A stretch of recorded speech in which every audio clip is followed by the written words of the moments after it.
Say I'm toxic, and honestly, I don't care.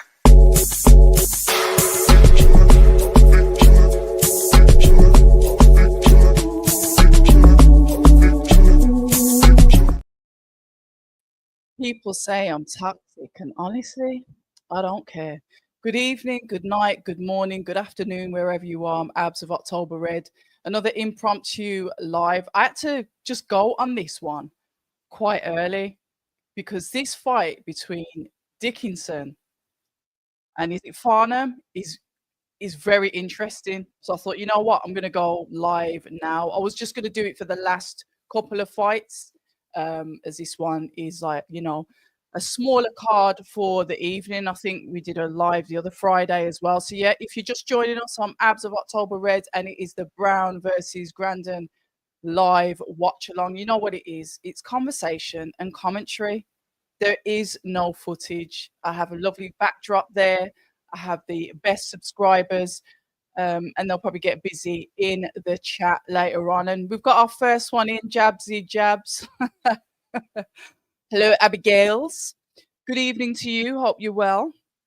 I like this fight. There's some real good exchanges between these two. Apparently, it's been named a must-win fight. Farnell's undefeated. iPhone 16.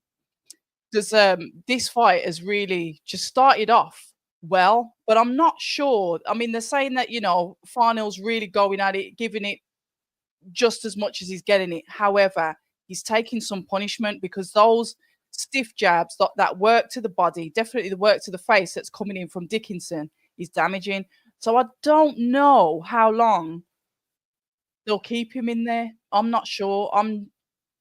There's a lot of work coming into the face of young Farnell, who is undefeated, and Dickinson's got one defeat. Chris, how you doing? Good to see you. Good to see you, Blue. Happy birthday, happy belated to Blue Blood Sports over there in the US. Hope you had a beautiful day and another trip around the sun. And I tell you what, lately, that's becoming more of a blessing because every 5 minutes you're getting some terrible news that people are actually passing over. So happy belated birthday to Blue Blood Sports. While this fight's going on, and it is a great fight, I want your opinion as boxing fans, because I'm getting a little bit annoyed in the way that things are going at the moment. I mean, I'm opening up my social media, and you know what it is. IG's IG, isn't it? It is what it is. It's the glamour, it's the glitz, it's let's pretend to be fake. And saying pretending to be fake is just telling you the fake levels that people are on. But when I'm watching it, I'm starting to see that there's a lot of quality. We're losing out on quality, and it is literally a popularity contest. There are a few channels left that are still doing quality conversations with their guests, whether it's the promoters or the fighters. Salute to them. You know who you are. But then we're getting a lot of spin-offs. I'm not going to say anything politically incorrect, but we're getting a lot of interviewers that are just asking really stupid, pointless question. I opened up IG the other day, and the first thing I was greeted with was, what emoji would you use to describe your opponent? Emoji. So that's just telling you where the quality of the conversation, because that's the clip. Oh yeah, let's get some numbers, emojis to describe opponents. And I just feel almost disheartened because it's like, where is the quality? Where can I learn something about this guy? I've never seen this guy before, don't know anything about him, but there's a question asking him what emoji he would use to describe his opponent. I just feel like the quality is dipping. I understand, yeah, it's a numbers game, but it bores me to death.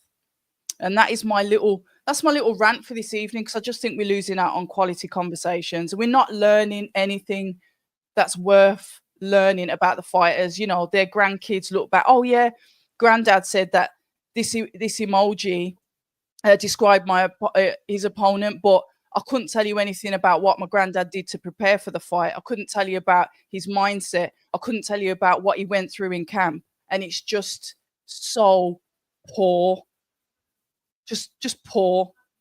And it's frustrating because there's people out there that are grafting to get those quality conversations, and either they're not getting the credit they deserve, or like I said, it's just been flooded with this dross. And that's my rant over. But I guess boxing is evolving. Maybe I'm of an old school ilk. I'm of the Parkinson's of interviewers. That's my thing, where you sit down, you have those thought provoking conversations. You almost irritate the person that you're speaking to because you're trying to get under the surface layer to find out a little bit more about them. And it's dying out with the greats. It's dying out, and it's quite sad. But anyway, no worries, Blue. No worries, Blue. I'm just having a nervous breakdown online tonight. But yeah, no worries. I hope you had a great day. Chris, you'll get it. Yep. Yeah, it's one of them. Jazzy Jabs, where you're showing just how spineless the boxing industry is. Colin Hart is a good example of real journalism, and a real example of a provoking journalist as well. He would provoke you into aggravating a side of you that maybe you didn't even want to see. Go back and watch some of his earlier work. You'll know what I'm talking about. I met Colin Hart a couple of times, to be fair, and with the regrets, um, he used to give me some tips because he was okay with how I do my work. He was like, "Yep, I see you asked the really good questions." So, like I said, I'm old school, and he gave me some tips. And I said, "Oh, Colin, I've got to get you on the channel. I want to go back in time. I want you to tell me about your trickiest conversations and really pull this information out of, what they say is like the burning library. It's disappearing." And he's like, "Oh yeah, I've not got a mobile phone. I'll give you my landline, and my wife will probably answer, and we'll get something sorted out, and we can do something." And to my shame and regret, I never contacted him. And then to hear that he'd passed away was quite sad because I missed out on a golden opportunity there. And one of the things that I always say is just make the most of everybody while they're still here. Give people their flowers while you still can, because I missed out on that, and I am really not happy about it. Jonathan Thompson, good evening to you. Sorry, I I missed that. I missed that. Let's have a look. If you see it's good, they see what I mean. I think he's taking too much punishment. I don't know how much more they're gonna. The Farnell's corner is gonna keep him in there because his face is pretty bad, almost like Jack Massey's face when he fought Jai Opataya, and they stopped that. But here we go. But he's fighting back and he's aggressive. Greetings. Haven't this guy's pulled him out? He's just a punching bag with legs, and I'm presuming we're all talking about the same fight. If you put any cash on today, I'm all good, thanks. By the way, looking after my 1-year-old nephew. Oh, bless. Uncle duties today. I thought he was about to say your 1-year-old child. I would have choked on my PG tips if I was sipping it. No, but the thing is, they do. The thing is, they actually do. It's just getting hold of them. Eddie Hearn really doesn't mind. You can ask him anything. Like I said, the only thing I won't ask him is about his personal life, and we had this discussion on the live last week. But you can ask Eddie Hearn anything, and he will answer. Frank Warren, like I said, I've never had him turn around and tell me to bore off. You can't ask that or whatever. But I guess it depends what you're interested in. The more you know someone, the more you're prepared to dig deeper with the questions. Yeah, I think didn't Tyson Fury walk out of the True Geordie interview because he questioned him on about was it the caliber of the fights that he was having? I can't even remember. Bellew scorecard, bless him, Tony Bellew. Rems, how you doing? I saw you on the prelims live. I was having a little chat on there before my laptop needed to update, so then I disappeared off. Let's have a look. Since we're airing it out tonight, Jazzy, right? Jazzy's saying that here's my problem. The ones like Coogan is actually big and reputable enough now that he and IFL could start to have a pair of balls and they could still have legs to survive a snub or two. Um, you see with Coogan, Coogan's like a trailblazer for me because his style, my style, is sort of like piggybacked off his style because I like the fact that he always has done for the past, what, 12 years or however long now it is. He always had that conversation, and I learned about the people that he spoke with. And my biggest example that I'll always give is Dillian White. I would not have known who Dillian White was and actually became a fan of Dillian White because of the conversations that he had with Coogan. I don't know. Elaborate a little bit on that. Um, Elaborate just a little bit. I think I get what you're saying, but elaborate on it. I'm willing to have this discussion tonight because, like I said, opening social media, it's just like you open it and then you close it back down because where's the quality? And like I said, don't get me wrong, there's still channels that are churning out the quality that I'm listening to, the conversations that they're having, and I'm learning something. But some of them, like this new wave, just get in the bin. Yeah, but um, Colin Hart was like he was nearly 90, wasn't he? Duke McKenzie interview would be dope.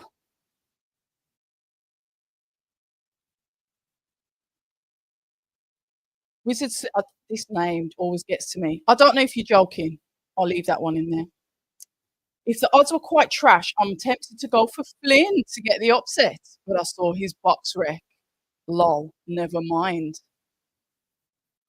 Oh, Airfix Monster, good evening to you. Yeah, I get. Look, it's a game, and I get it. It's you, I understand that some people, they're on a payroll and they'll do what is expected. The thing is with me, because I'm not on a payroll, and I've been ridiculed often enough for this being a hobby. Oh, it's only a hobby. This is my career. October Red, it's only a hobby, so don't take her seriously. I'm not going to change who I am. I understand that there's people that will like you and there's people that will dislike you and they'll switch sides. That's okay. But I am what I am. But thank you very much. I'll keep being myself, definitely.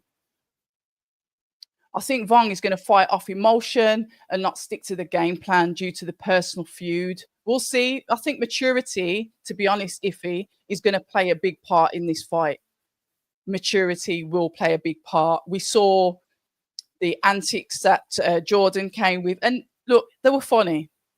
Gavin Gwynn calling up. You should have put him on loudspeaker. That would have added more spice to it. But we'll see. We'll see.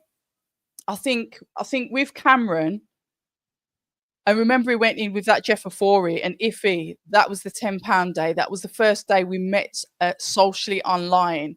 Look what happens with Callum French after Jeff Afori. You've got to look at Cameron. He's still a baby, isn't he? He's still learning, and he is taking on any fight that's given to him. So I will give him a bit of credit. He's learning on the job. He's getting tested, but he's definitely still going for it all the time. As in, I can't get hold of him. When I say that, say for example, I was at the press conference on Wednesday. Unfortunately, Eddie wasn't there. He was at the weigh-in on the Thursday, and I didn't go to that. So that's what I mean when I say I can't get hold of him. I've never been anywhere and Eddie said, no, ain't got time for you. That's never happened, ever. I don't know. Do you think it is? Yasmin Malik, good evening. You've got a couple of days left of Ramadan. I hope it's going all right. Fair play to all of you that are doing the fast. So all the best for when you can, eventually end it. I think, what is it, Sunday, the 30th? So Chris is saying, got my Taylor Bevan spot on. He is such a talent, isn't he? And he's that aggressive uppercut of Taylor. I like him. Lovely kid. Just wants to get in there and get on with the job. I thought he would have been a bit higher up the card, to be fair. He probably will be next time. But it's good that Eddie's putting on these next gen shows. We need them to push through the talent. Right, if you're saying that Farnell's got 4 more rounds of his face being rearranged, yeah, I thought they should pull him out. I do believe that they should pull him out. I think you need to send it back, Jazzy. Send the phone back. Nah, don't rewind it, just stay as you are. Yeah, because I'm interested. Look, like I said, I'm not a journalist. I'm a fan of the sport. There's questions that I'd like answered. That's it. Yeah, Jeff Ofori.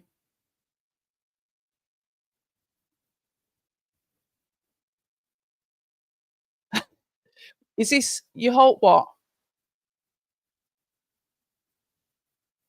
Which sport brat? Junior. What fight are you on about? You know, I can't say your username because it just sounds so it sounds so rude. I just feel like I'm being rude. Chris is saying people will want Vong to fight off emotion as it would be something different to his usual style, and people are asking questions of him after he was fortunate to be gifted the decision versus Gwyn. Jesus, this geezer is too tough for his own good. Farnell is too tough for his own good. He's like now it looks like his eye sockets hurt. And yeah, he does. He's stood there, you know, Eddie has stood there and spoke to like everyone in the queue. Doesn't matter. You know, I think my first conversation with him, I had like 30 subscribers and he didn't tell me no. He looked at me. Obviously, he hadn't seen me before. He looked at me and he went, good luck.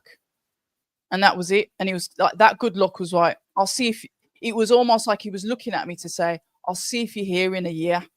It wasn't like, I'm wishing you good luck. It was like, let's see if you'll pass the acid test or you'll just fizzle out like the rest of them. Bless. Just for Lent. Joseph, how is the church? And the church will disapprove of my recent Instagram post. Sorry about that, Joseph. I think there's enough blood here. I think they should stop it, to be fair. So, yeah, that was just a little bit of a rant of, you know what? I haven't finished. Has anyone seen a conversation either on X or on Instagram with Jake Paul talking about fighting Alexander Usyk?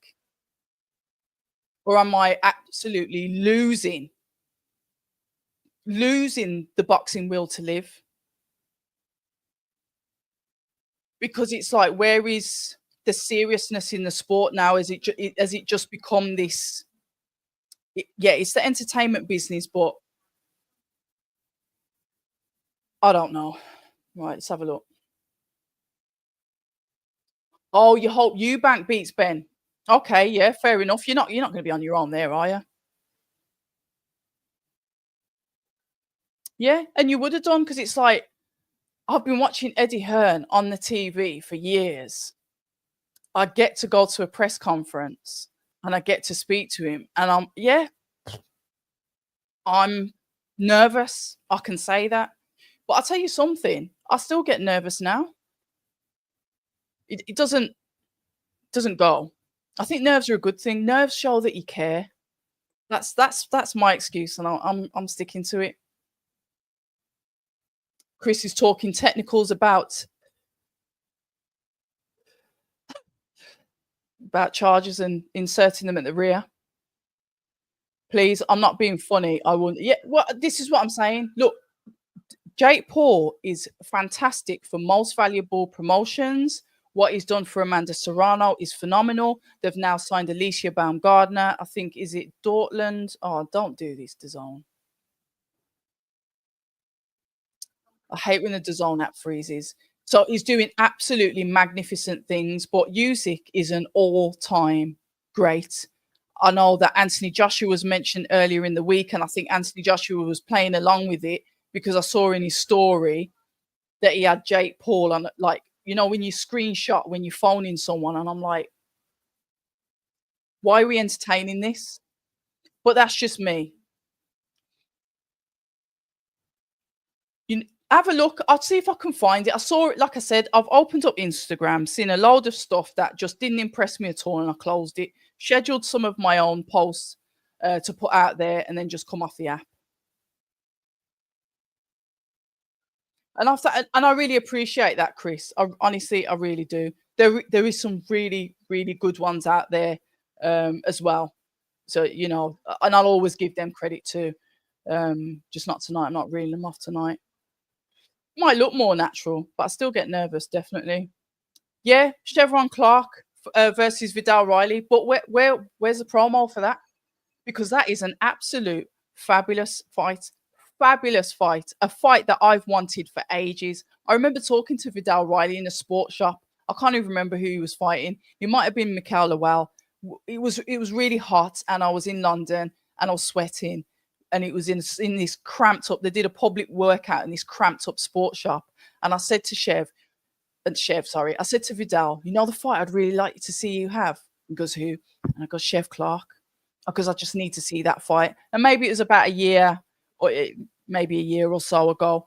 So I'm extremely happy that that fight's happening. Really looking forward to that fight as well.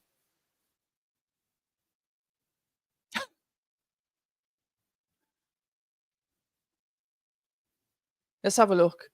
Okay, you was given Jabs. Jabs is saying I was given Gad's book for Christmas, and it's good. But Jake Paul is in it, so I sold it. And I'm not going to repeat the rest. He's clever. I'm going to give him his credit. He is clever. He's clever at what he does. And Alicia Baumgardner is extremely marketable anyway. But look what he did for Amanda Serrano. Yeah, it's a lot of hype, but this is what it is. It's like everything is hype, and it's like I almost wish that I was my age now, like back in the 60s, the 70s, the 80s, probably even the 90s, and really appreciated, the fighters that we had then. Social media is a bane. Can you imagine how good some of the predecessors in boxing had to have been to establish the fame that they had without social media, without dancing to a tune on TikTok, without coming out and singing on social media that I want to bat you. Can you just imagine?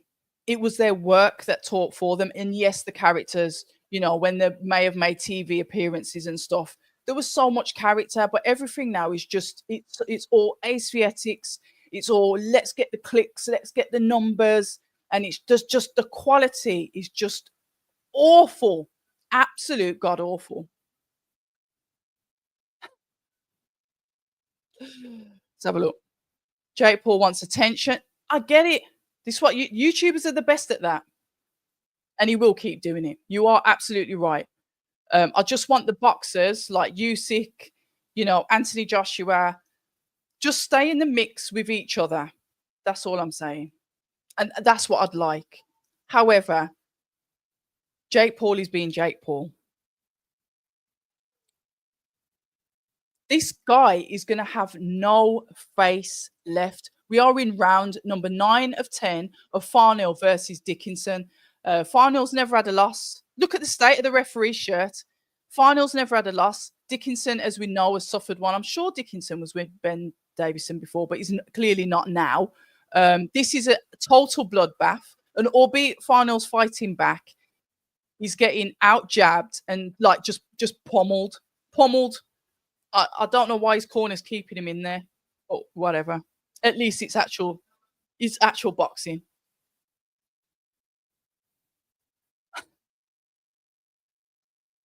There's zero promo for the Eubank Ben undercard. I wonder why. Definitely not the budget.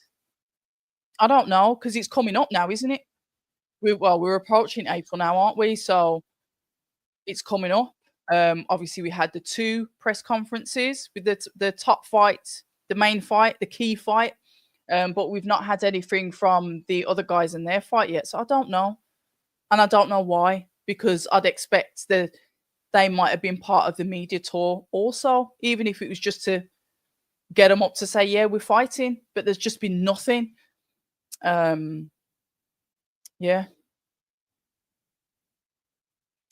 And he did break numbers. The thing is, I get it. We can't lie with the Amanda Serrano, Katie Taylor fight. It's going to happen again. It's happening on Netflix. I'm still keeping a close ear to the floor about Netflix maybe having some future involvement in boxing as well. I'm not writing that off. Yeah, the comments in here getting quite funny.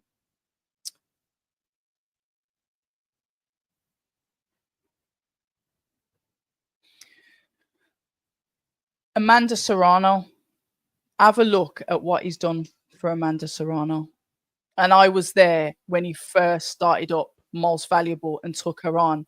And it was the UK leg of their press tour when she fought Amanda Serrano the first time on the Matchroom card as it was then. And Most Valuable let their fight at Amanda Serrano come over to Matchroom. I'll never forget that. And Jake Paul, I was the only individual channel that got Jake Paul on that day.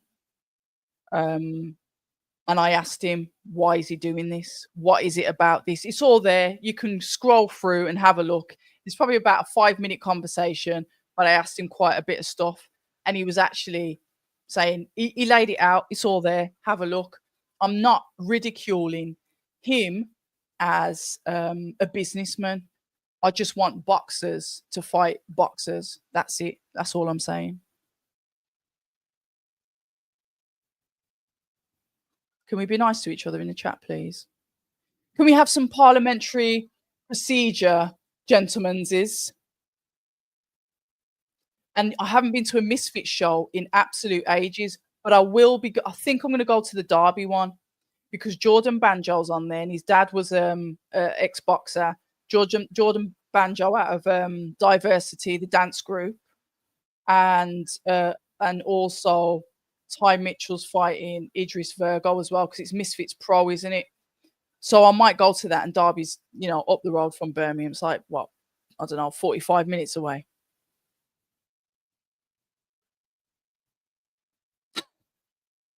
I love this. You know what? I'm going to let you guys get in the you have your entanglement in here, but just keep it. Who's mentioned him?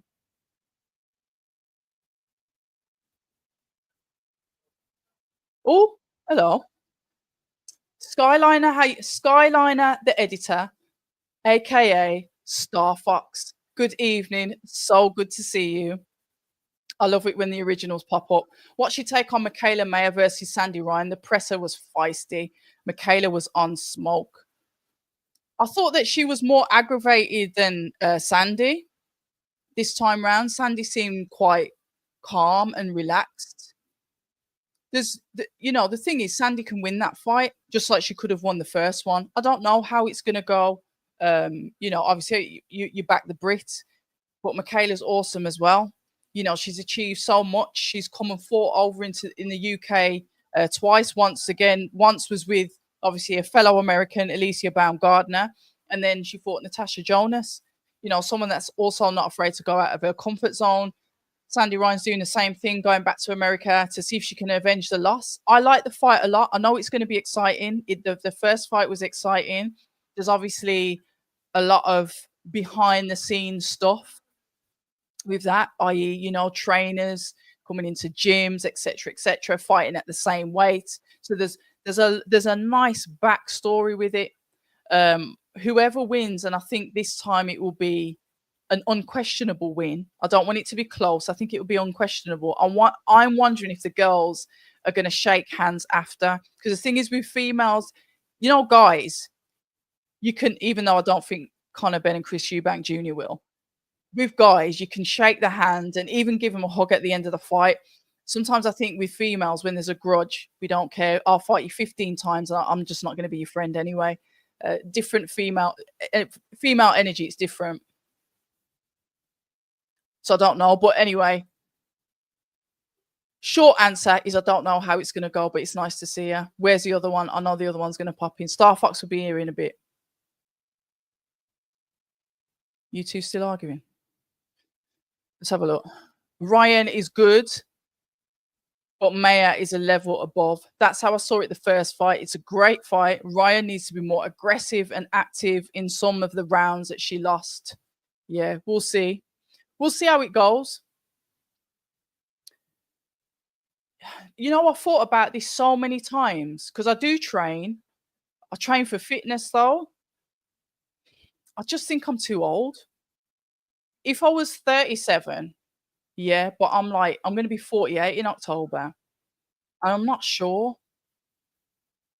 I'm not sure. Michelle Joy Phelps, nah, because Michelle Joy Phelps, she doesn't box, does she? It'd have to be somebody that also boxes. It wouldn't. Nah, that wouldn't be fair. That won't be fair. And she's all right. She's done a lot for the industry as well. But it's nice to know that you'd back the Brummy Bomber. Would that be my nickname? Thanks, the Brummy Bomber. I like that. You man are done for. Good evening to you. How are you? Maya IQ is top class. She was robbed massively against Jonas, in my opinion. I was the only one who went toe to toe with Alicia Baumgardner. Yeah, she's a savage. She's Jan Bran. Sandy should have stayed with Clifton. Yeah, it's only the fighters know why they make changes. Um, it's going to be hard to leave a trainer that you've been with like forever. That's the only thing I don't know. After 10 rounds of brutality, let's have a look. I'm looking at 92. It's going to be UD, isn't it?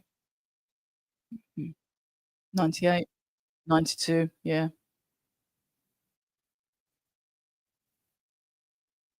yeah,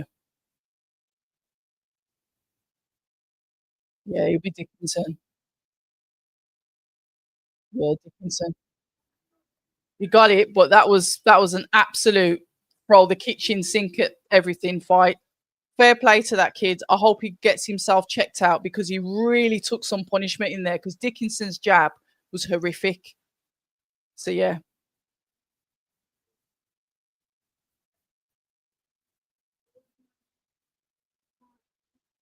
jazzy jabs. No, that was Sandy Ryan last time round. It wasn't today. October babies are the best.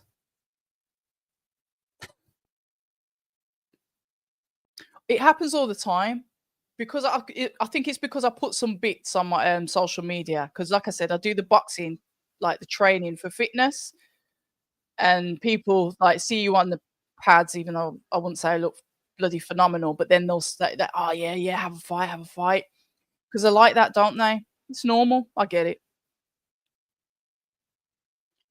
My God,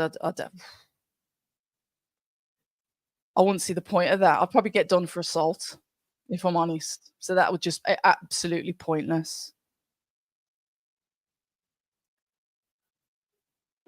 Absolutely, and that's what I do agree with. In my training, we are gonna start doing some sparring as well. So I'll see. I'll film it anyway because you know me. If I get battered, I get battered, innit? It doesn't matter. I'm a 47-year-old woman that trains. Trains moderately. I wouldn't say I train hard because that's a mockery to real athletes. I train moderately. Um, yes, I've got power, but the only way to really test it is sparring. So yeah, I'm definitely going to give that a go, and there will be some footage on my IG.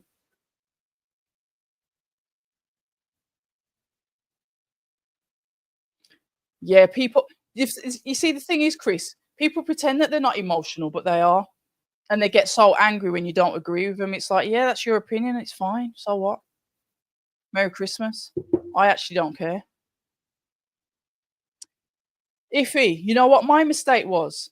I actually because it's been going on for so long, I actually convinced myself, and this is cognitive dissonance for you, for those psychology studiers.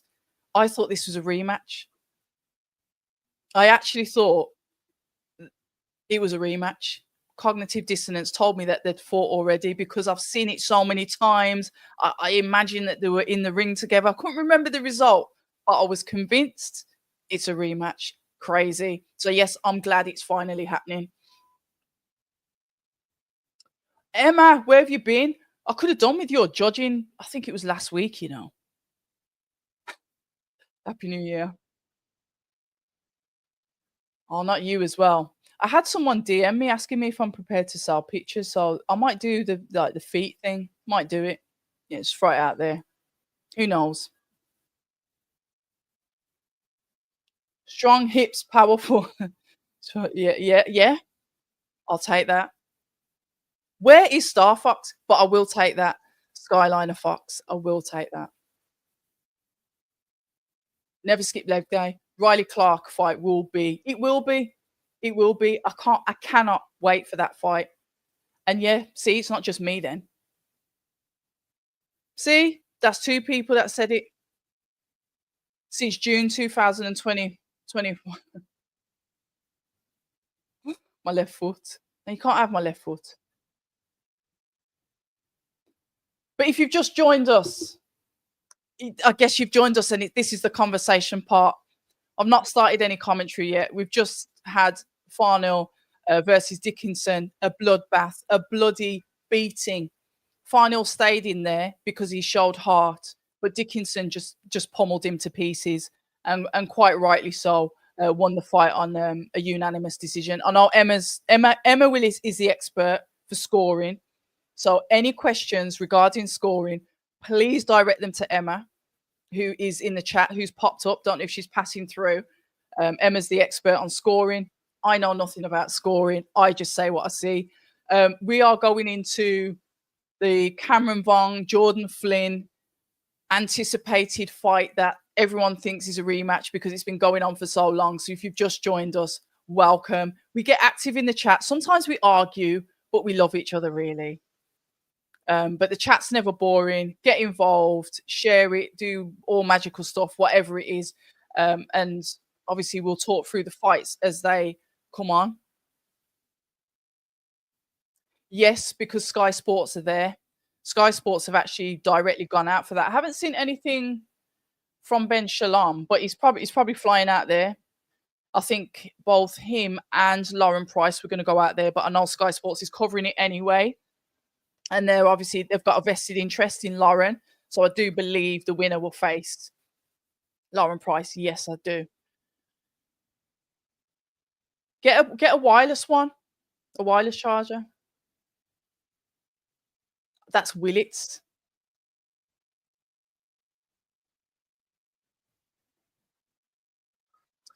Maybe, maybe, maybe. I just look at like ages of like professional fighters, and like you hear like when they get to 40, 41. I mean, Artur Beterbiev is something different, isn't he? I get it, George Foreman, but these guys are one-offs. But when you start to hear like over 45, you're starting to think, nah, I don't think you should be doing that for health reasons. But yeah, what type of video? You've emailed me so we can do a video. I don't know what type of video. I don't know what type of video.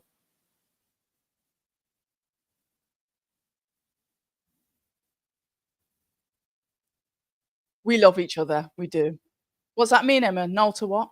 Oh, the answer to the question. Yeah, it's Willits, isn't it? Everyone's entitled to their opinions, and yeah, absolutely, absolutely. Not, but we do bicker. We do. We're like, I always say we're like cousins at Christmas. Some of them you just can't stand, but this is like grandma's house. See me as the grandma, and everyone's at grandma's house, and it's time, to maybe sit down with people that you don't like, but you've got one thing that you do like, which is the boxing, and hopefully grandma. Okay. I need to start watching some of these videos, but I don't know what video you want to do to me. Oh, do to me? Do with me. Sorry, I'm reading the chat.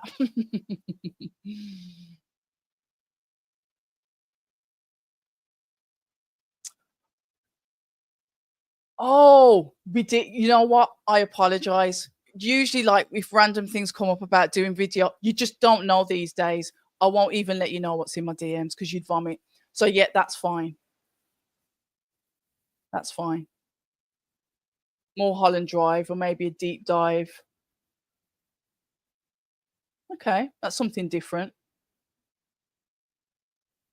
See, look at that. Even relationships forming, but now we've got Jazzy Jabs and Iffy Sid going at each other's throats. But we're gonna have the fight that we're well, I'm saying this is the fight that I'm looking forward to, is this rematch. Obviously, rematch, see, I've said it again, it's not a rematch. The initial fight between Jordan Flynn and Cameron Vaughn. But I did say to Jordan, to be fair, he could have fought Kane Baker for like 500 at the 500th time. So we'll see. We'll see what happens. Pat Brown, interested to see how he's going to get on. They've really sold him to all of us. His pedigree, his background, almost getting a feel for like the Pat Brown culture.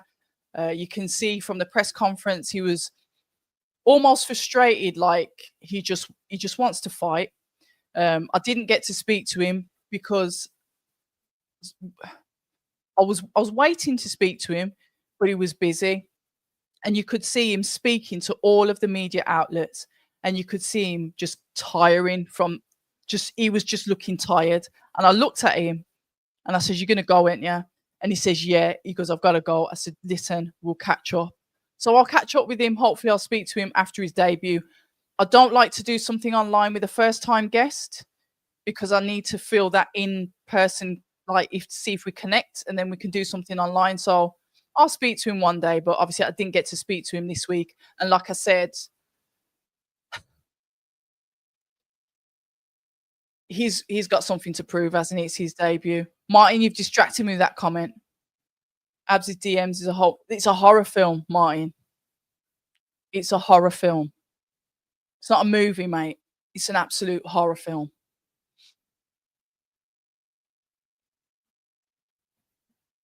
You know what? I like Costa and I like TikToks. I do prefer Cafe Nero though. So if I'm gonna look at TikToks, it'd probably be in Cafe Nero. I like a Cafe Nero. He's got a lot of pressure on him. I totally agree with that. He's got to put on a performance, but he just seemed laid back. He seems like he wants to take it in his stride. I've heard about the fights that he's had as an amateur. Obviously, things that he's done in sparring. We keep that quiet, but he's supposed to be a bit of he can crack.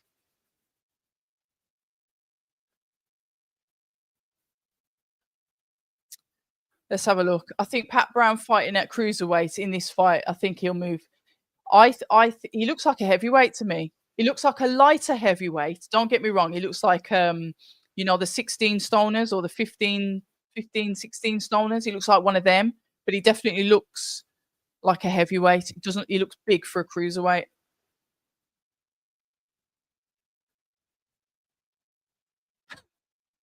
You super career. Excuse me.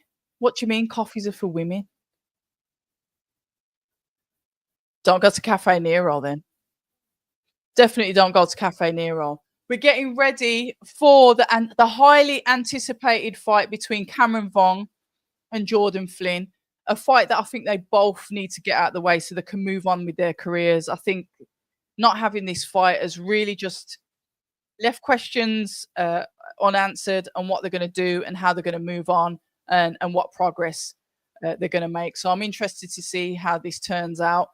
The only thing is Cameron Vaughn has been active. He's had two fights and he's had two tough fights. He's fought Jeff Ofori, literally went like life and death with that, like he did. And obviously he had the fight with Gavin Gwynn. And we all said it, Gavin Gwynn. But it happens. This is boxing. Jordan Flynn has had no fights. I believe he's at a different weight now as well. So we'll have to see how it goes.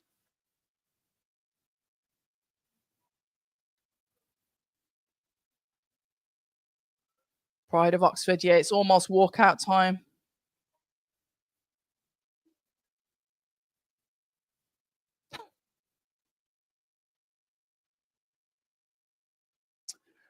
I haven't particularly got a favourite in that. I do like the character of Chris Eubank Jr. I find him quite humorous, but I like Conor Ben because he's quite a gentleman. Because I've spoke to him like several times off camera, and I've spoke to him on camera, and he's always been really polite and respectful.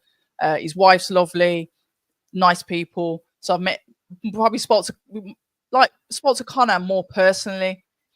But Chris Eubank Jr. absolutely fantastic at selling fights. His attitude, he is the star boy. When you talk about like social media, Chris Eubank nails it. How the fight's gonna go, I don't know. I don't want to. I don't even want to think about it. I don't even want to get into that mindset of thinking how the fight is gonna go. Hopefully, I'll get to go. I know that the accreditation for that, there's going to be, because of the story of the fight itself, there's going to be so much interest. There's going to be so much media. I really wouldn't be surprised if I don't go, don't get accredited for it. But if not, we'll be here, and we're going to have an absolute ball if I'm doing a live watch along anyway. So to me, of course, I want to be there. But if I'm not there, it's definitely not the end of the world. But if the promoters are listening, that doesn't mean that I don't want to go, but we'll see. So I'm not really, I've got no horse in the race.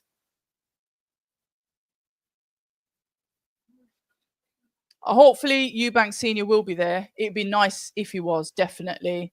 Um, but we can't force that. That's down to them, isn't it? That's down to them, their relationship. Obviously, Junior wants him there. At least he's been open with that. And that was the Piers Morgan stuff was brilliant. I enjoyed it. Um, but we'll see. We'll see what happens. I know. I'm continuously picking them out of my cheeks, Martin. Continuously.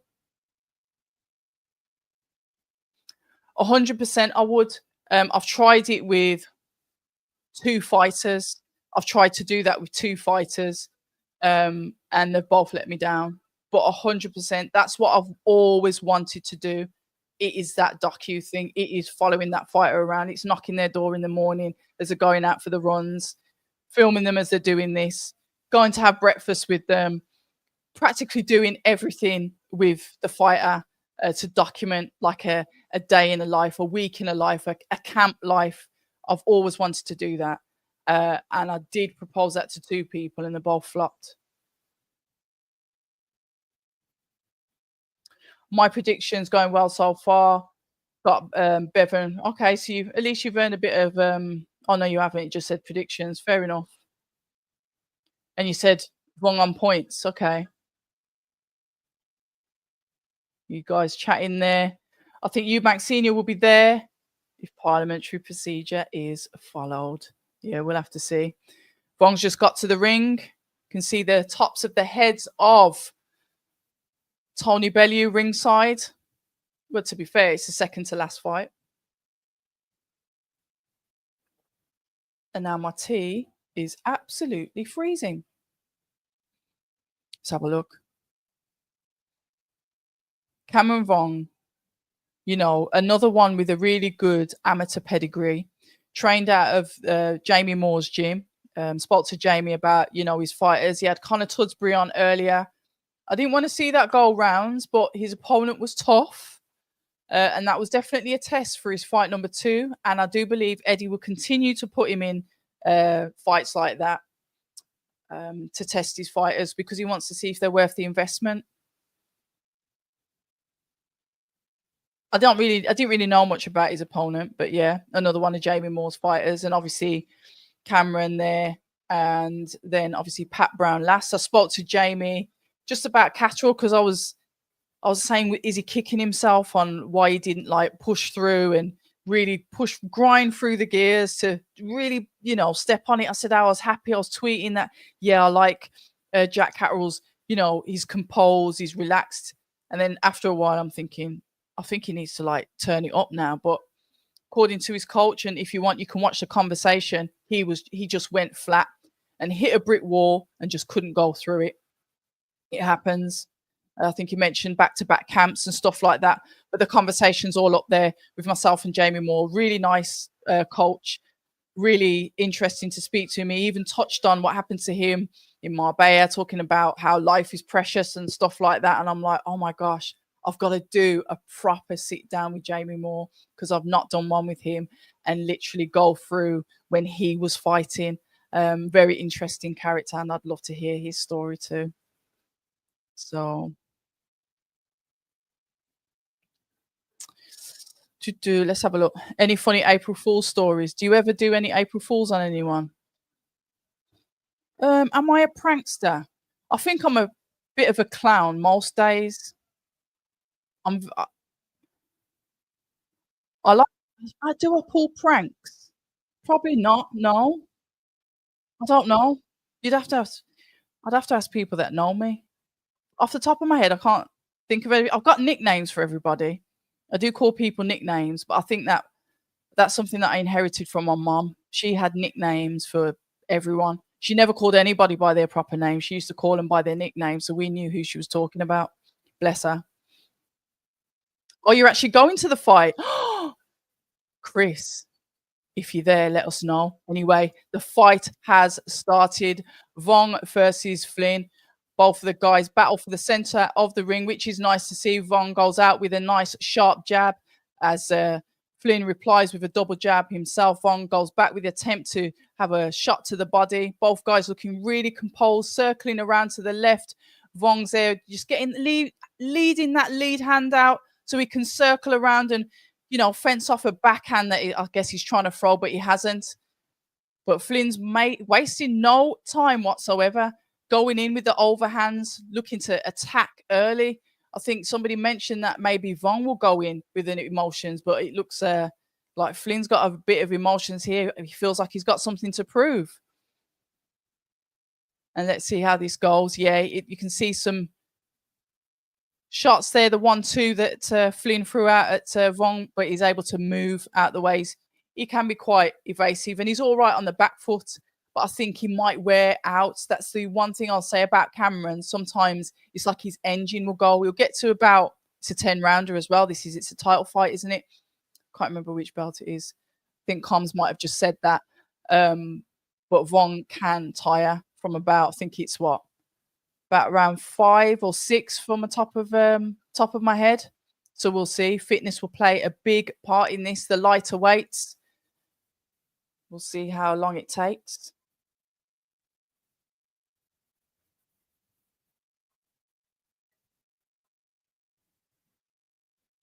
Oh, I've just seen one of my faves pop up in the chat. I'll speak to you in a bit. Right, double jab comes out from Flynn. Vong on the back foot. Like I said, quite comfortably on the back foot. There's no concern with Vong being on the back foot. Just want to make sure. It looks like, looks like Flynn's breathing slightly heavy, but I think that might just be adrenaline. He just needs to settle. Let's get this round out the way, and we'll see the fighters settle. Nice high guard from Flynn as he goes straight in for the kill, going in for a body shot, backhand as he tucks up, walks forward, overhand. Vong then spins him off, hits him with a body shot. Jab to the body from Flynn, counter jab to the face from Vong. Like I said, guys fighting for the center of the ring. Vong's doing quite nicely with the counters, landed the backhand counter quite nicely. You can see the focus, the determination in the face of Vong. Double jab coming out from Flynn. The only thing I don't like, he looks like he's breathing quite heavy already, but like I said, it could be nerves. It's round number 1. Don't want to overload on your shots, but yeah, you can see he's almost like he's looking to take him out. I did say this is a fight that heavy breathing as he goes back into the corner. I'm talking about Flynn. Yeah, he needs to just breathe, recuperate, go out there, the opponents. But like I said, Flynn hasn't fought for a while. How much has he been sparring?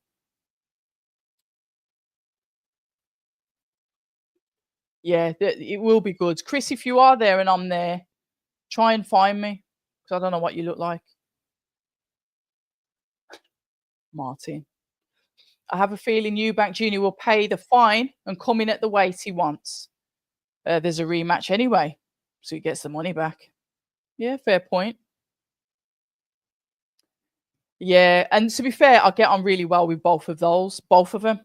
So that makes sense. Unless that's sarcasm and I don't know about it. Evening, I see Eddie is carrying on his tradition of C grade cards without His Excellency. AP, how you doing? It's good to see you. Always good to see you.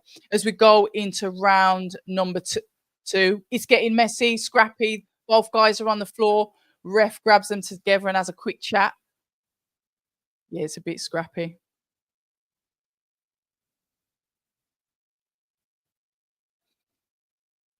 Let's have a look. Jab to the body from Vong as he pushes Flynn back onto the back foot. Flynn comes forward, marches forward, 1, 2, 3 with the combination, pushing Vong back, throws in an overhand. The ref separates the two. Nice jab comes out from Vong. Both guys jab at the same time, to be fair. 1, 2 coming in from Flynn. As you can see, Vong just leaves that lead hand out there, just to almost like blind his opponent so he can throw other shots, where he's complaining about shots around the back of the head at the moment from Flynn. The ref just ignores it, separates them, and lets the guys carry on with it. Jab to the body, jab to the head, 1, 2. The upstairs, downstairs work from Flynn. Vong stands strong, not being pushed back as he comes out with his own jabs. Just leaning in there, leaning in a little bit with the head. Jab comes out from Flynn. As Vong circles around to the left on the defensive, spins off. They get into a little bit of a entanglement as the ref separates them. We've got 1 minute, 1 minute 18 left in round number 2 of 10. This is a 10-round fight, guys. Lovely backhand there that goes in from Vong. Oh, beautiful shots there as Flynn sort of he marches forward. He throws his shots with such intent. It's like he's throwing 1, 2, 3, but as he's throwing them, he's putting the power behind them to walk forward, to push the opponent back. Really eye-catching. And I think if Emma Willis is still in the chat, I think the judges might like that. Don't get me wrong, it's a little bit untidy, but it definitely shows intention. Right, Emma's in the chat. Emma, what do you think about the punches of Flynn? Not the of Flynn. Right, as he goes forward, throws a jab to the chest. Ref separates the two once again. Right. Vong not really getting the combinations off. He's trying to throw like a hook to the head, a hook to the body. He's not really able to settle into the combinations.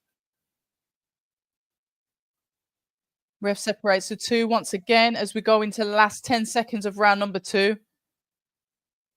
I'll definitely say that Flynn is the more aggressive one here. Throwing with pure malice and intention. A little bit of respect from the guys as they nudge each other as they walk back into the corners. Let me just go to the chat. He's getting his steps in. Not a bad first round. Hey, Richard. Another WWE grapple. Okay.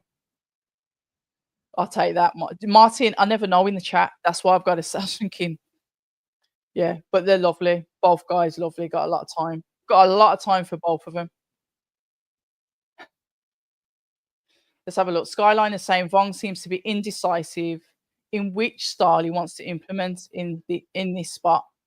Doesn't know if he wants to keep it long, range, or be on his bike, get inside and scrap. And I think Emma sort of follows on from that. Where it says Vong is like Catterall, is it Catterall Regis? Oh, Regen. They both hate to throw a punch. Right, Emma's coming strong there. She says all you've got to do is outwork these minimalist boxers, outwork them. So I take it she agrees with me about the Flynn being more aggressive. Biggest fight I've been to was Spence versus Crawford. Fair play. That was epic for hype. Crawford walkout on my day. So cold. Only negative wasn't close, but to witness the Crawford masterclass, yeah. I watched all the lead up for that. And I watched the fight live, but obviously not there.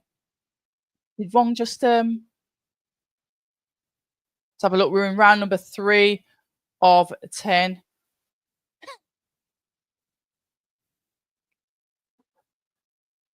Once again, Flynn is launching forward into his shots, trying to aggravate, trying to push his opponent back. I think the commentary is saying that he shouldn't do that, but he's got to do what he's got to do to win. He's not doing anything illegal, as in within the boxing rules.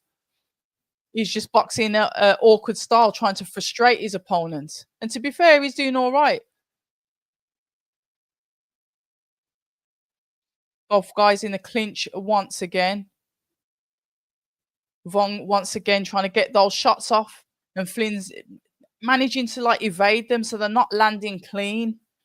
Saying that Flynn just throws out a jab to the head of Vong as Vong tries to counter with a sweeping hook.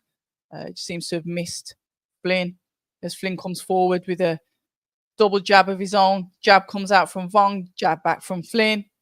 Both guys in the center of the ring. Vong once again moving out the way, being a bit evasive, elusive, passive. See if he's going to get stuck in. We've got a minute left, round number 3 of 10. This will go 10. Vong complaining about the punches round the back of the head coming in from Flynn. But when he's dipping in, I get it, he's dipping in, and Flynn is just throwing the shots as he's dipping in. Let's have a look. Let me know if you think the shots to the back of the head are intentional. I did say that when Vong comes in, he leads with his head and it gets a knockdown. Vong gets his first knockdown. That was a knockdown. I don't want to hear a contest. There's me saying it's not going to go. There's me saying it's going to go the distance. Vong gets his first knockdown. And it was. That went slip. And Flynn comes back with his 1, 2, 3. Like I said, launches forward. Vong gets some confidence from that and whips in a nice body shot to cause Flynn to almost tuck up. But no, Flynn comes back, throws his own shots. Now we've got a fight. Okay, so this took till round 3 to heat up, but Vong definitely got the knockdown there. Jamie's going to have a quick words with him. Jack Catterall in the corner. I think that is that Seltz as well as a second corner person. I can't see him. Flynn moving like Nigel Benn. He's definitely got bad intentions. Toby, how you doing? I saw you on the live stream earlier for the undercard. Hope you're good as well. He's definitely not. He's definitely trying not to get him comfortable in there. That's what he wants.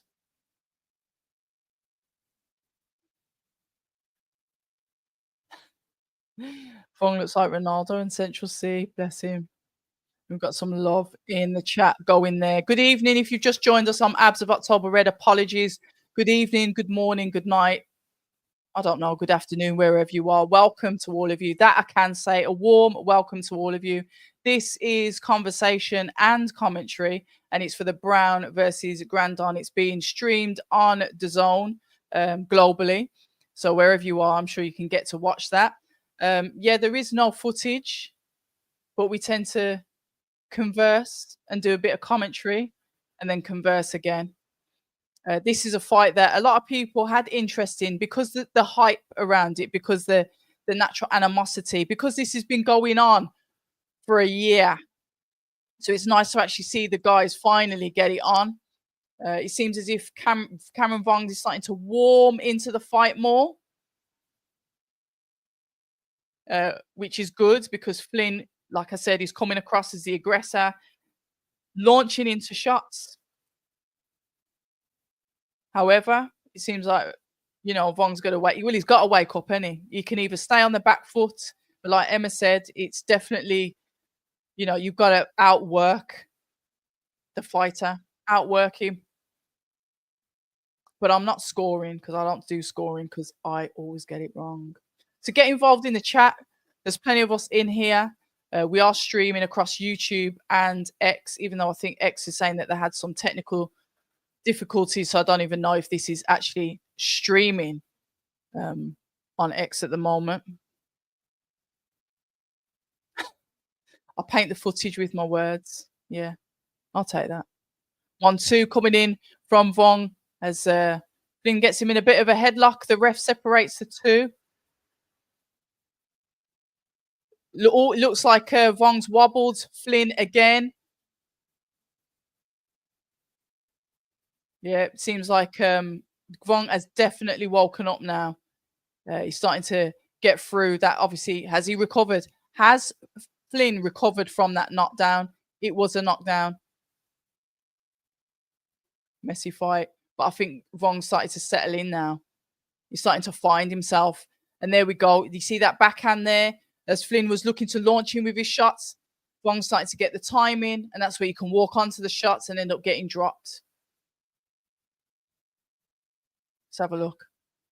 Both guys in the center of the ring. The guard is nicely tucked from Flynn, but he goes onto the back foot now. And Vong is now starting to land the shots at will. Nice backhand going in there to the head of Vong from Flynn. Vong now on the back foot, moving around, feinting, toying almost with Flynn. Catches him with a nice hook as he exit to the right. Hook to the left, exit to the right. Nice little move there from Vong as Flynn walks forward, trying to get his own shots off. 1-2 coming in from Vong as Flynn now goes onto the back foot. Flynn doesn't look as comfortable on the back foot as Vong does. It's like he wants to remain on the front foot, wants to remain aggressive. But yeah, definitely Cameron was more eye-catching for me in that round. Right, if he's saying Vong trading with him is definitely him fighting on emotion, and he won't win that battle. Oh, it's Greg. Okay, that's who's in the corner. Yeah, yeah. Flynn looks tired now. He's getting caught a lot more easier. So, okay, Emma's saying that she's got it a draw. I'll keep that up on there, Emma. I trust your judgment. So you've got it 2-2. Interesting. Some bruising there on the face of Flynn. Who's his trainer?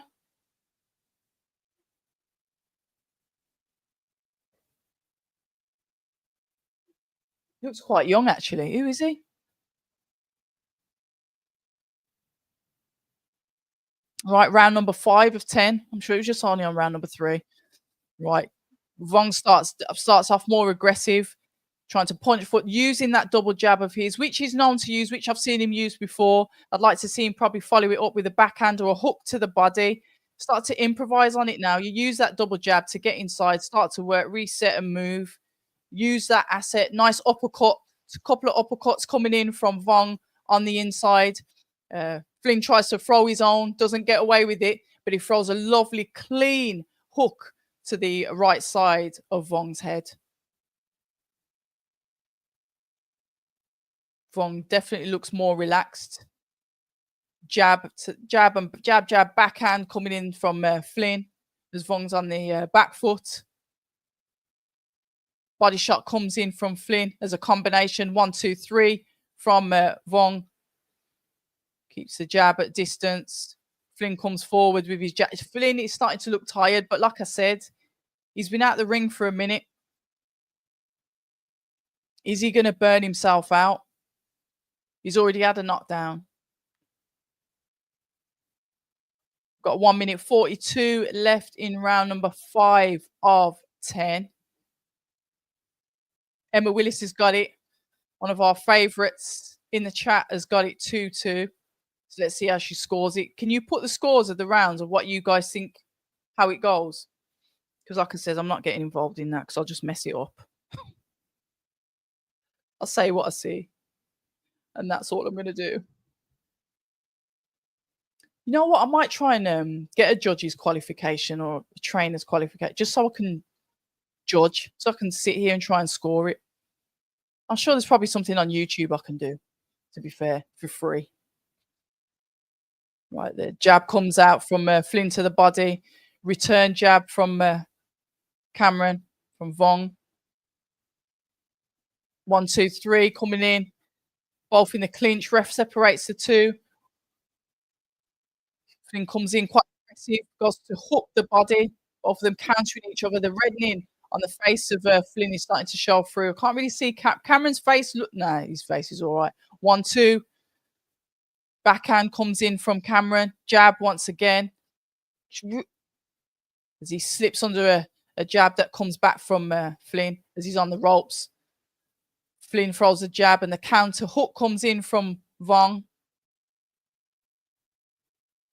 Yeah, we've got 10 seconds left of round number 5 of 10. 1, 2, 3. Overhand. Right. This is all the work from Flynn to finish off the round. Yeah, it's not bad.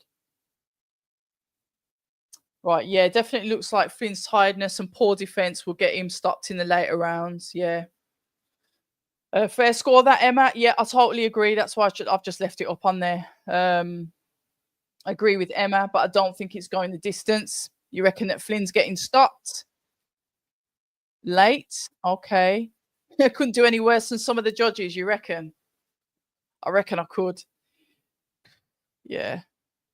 Okay, Skyliner's got Flynn winning. You give it 3-2 now. 3-2 to who? Flynn is a trier. Flynn is a trier, but he's lacking the fundamentals. He's still lacking the fundament. Yeah, fair enough. And he's been to be fair, Emma, he's been inactive. He's not been active. And he's took the fight. I'm sure he was with 258. I'm not sure if he's with them anymore. Flynn, that is. Because Vong's with Sam Jones, isn't he? Yeah, yeah, you can tell he's lacking the fundamentals.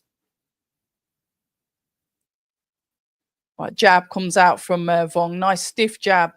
Double jab. Jab. That's it. But the corner's obviously giving him some advice there. I didn't listen to what the corner said. They probably said just stick on that jab. Jab and move. Don't get nasty with him. Don't get inside with him. You don't need to. Just box and move.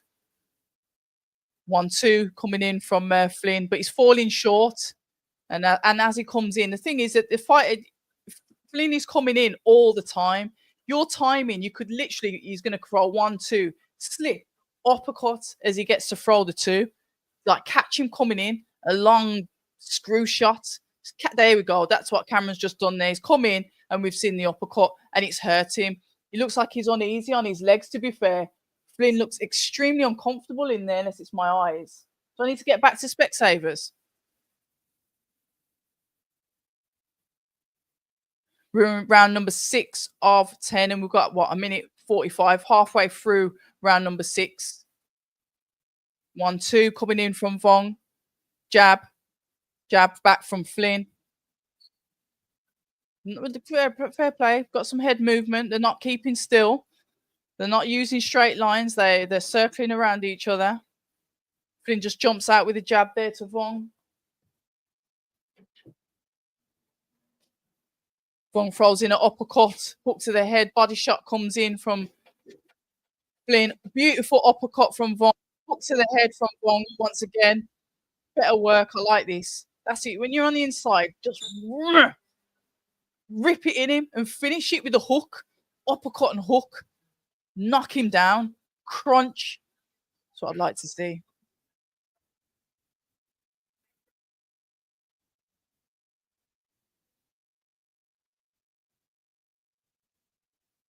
Would you say it's close? The commentary's saying that they think it's close. I don't think it is. Is it that close? Let's have a look. Flynn on the back foot as Vong stings him with some nice 1-2 combinations. He looks like he's going to go down again. Vong's going in for the finish. Flynn looks like he's finished. He looks like he's done. He's holding on for dear life. The ref separates the 2. Come on. You got 15 seconds left. You can do this. Go in for it. He's tired. Beautiful uppercut landed. Unsteady on his feet. Jordan Flynn, but he's fighting back. Holding on. Uppercut coming in from both of the guys that are in the clinch. Final 10 seconds. He's going to be saved by the bell. Yeah, Cameron Vaughn got that there. If he starts to put on that pressure, what's his corner saying? You know, when I don't want to hear the commentary when I don't want to hear the commentary. I want to hear what the corners are saying.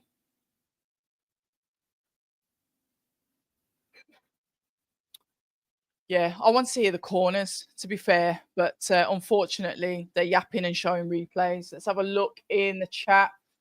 Tony Bellew has it 47-47. One of them must be winning, hands down, lol. Leave my Tony Bellew alone. Yeah, Flynn's legs are gone, definitely. Emma says Flynn has worked a lot in this fight so far. Defo, defo, defo. I think if Cameron really puts his foot on the gas, can I have a cold? The water. Is there any water? Thank you. Didn't stock up on my water. Here we go. Come on. What are we in round number 7 of 10? I think if he pushes it, he can get him out of here. If Wong really pushes it, beautiful success with that. That's it. He's going to finish him. He's going to finish him. Uppercut and the hook got him. His legs have gone. He's not going to last this round. The pressure is on. Wong just toying with him, throwing in the body shot, throwing in the hook. Flynn grabs on for dear life. Beautiful work. That uppercut, body shots, the hook to the head. The question is going to be answered. Flynn is tired, isn't he? Yeah, definitely. I definitely agree with the commentary there. He's literally vulnerable, but Vong's almost like playing with his food. There's 2 minutes here. Oh, beautiful work. He's finished. He's gone. The ref calls it. Yeah, he calls it. Fair play. Yep, iffy. Spot on. Yeah. Spot on.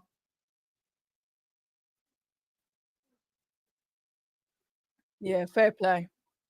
And just like that, ladies and gentlemen, the fight is over via stoppage. To be fair, Cameron had some successes. Like I said, the feet of Flynn were weak a few times. I didn't like the way that Vong was playing with him towards that last 2 minutes, just going for the kill. You're not tired. You could see that he was going, but I just think he wanted to toy with him a little bit at the end there to get the finish, and he done it.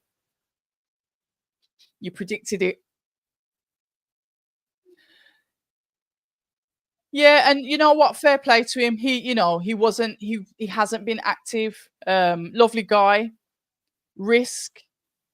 I did mention inactivity with him, but fair play to Cameron. I think Cameron feels like he had a lot to answer for because of obviously the Gavin Gwynn fight. I'd like to see that fight next. I believe that should be the fight. Fight Gavin Gwynn next for Cameron. But we'll see. We'll see. Those uppercuts. Look at the sweet uppercut. Uppercut. That hook to the temple. Look at the ref. Lovely ref in there. Beautiful. That left-handed uppercut. Just beautiful. Just like really, it's at an angle, isn't it? Because it's not going straight for the chin. It's like going for the side. Beautiful shot. And look at his legs. Causes you so many problems.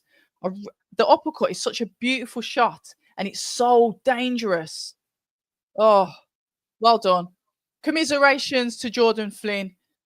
Live to fight another day. But absolute congratulations to Cameron Vong that gets the stoppage. Gavin Gwynn, and then move on. But we'll see. We shall see. So we've got one more fight left, haven't we, guys?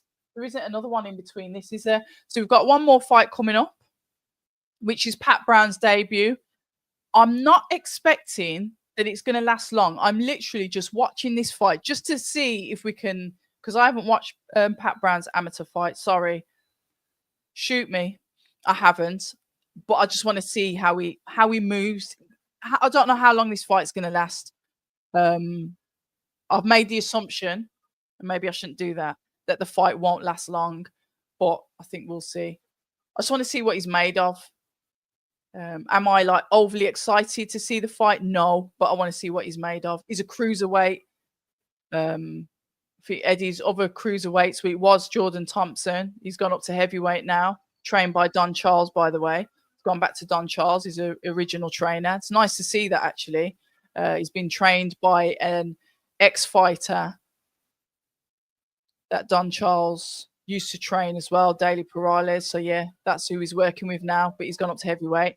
And he's got Vidal Riley and now Pat Brown. I can't think of any other cruiserweights. Obviously, Joe Pataya. I'm just thinking about British ones. But yeah, interesting. Yeah, I like. I just caught up with just a bit of the highlights with the Cruller fight. I think his opponent is it Zion. He was, it was interesting to see at the press conference. He was confident. He spoke about styles and stuff. I believe it was. I was just speaking to Base. A shout out to Base, and he was saying that yeah, it was definitely an acid test for him, but he come through it. It was a win. So yeah. So yeah, let's see. I want to see what Pat Brown's about. Obviously, tomorrow we've got the rematch between Michaela Mayer and Sandy Ryan. No, I won't be doing a watch along for that because I think it starts at like 3 or 4 o'clock in the morning. But I thought Richard, I think Aloys is he's Frank Warren's Richard. He's not Eddie's, is he? So yeah, but I'll be watching it, but I won't be doing yeah, yep, that's right, yeah. Daily Perales, yeah. Who trains Martin Foru. I'm trying to remember his other fighter, and he's boxed on a boxer card as well. Lovely guy. And like I said, Don Charles trained him. So yeah, he's with Don Charles and Daily Perales. So it'd be interesting to see what Jordan is going to do at heavyweight. See, I don't know who he's promoted by. I think maybe still with Matchroom. I don't know. That was one of the questions I was going to ask Eddie Hearn, but he wasn't there for the press conference. Um, but I wanted to find out what's happening with him because obviously he's back active, showing that he's doing boxing training. I've reshared his stuff on my profile because massive supporter of Jordan Thompson, one of the nice guys in the sport. But that's all I know. Bren, how you doing? Hope you're okay. Hope you're doing okay. You and the family are okay. And fair play to him. He's not really marked up. Von was questioned about can he stop his opponents, and he just did that. He needed a statement after the Gwyn performance. Let's see if they're going to put him back in with him.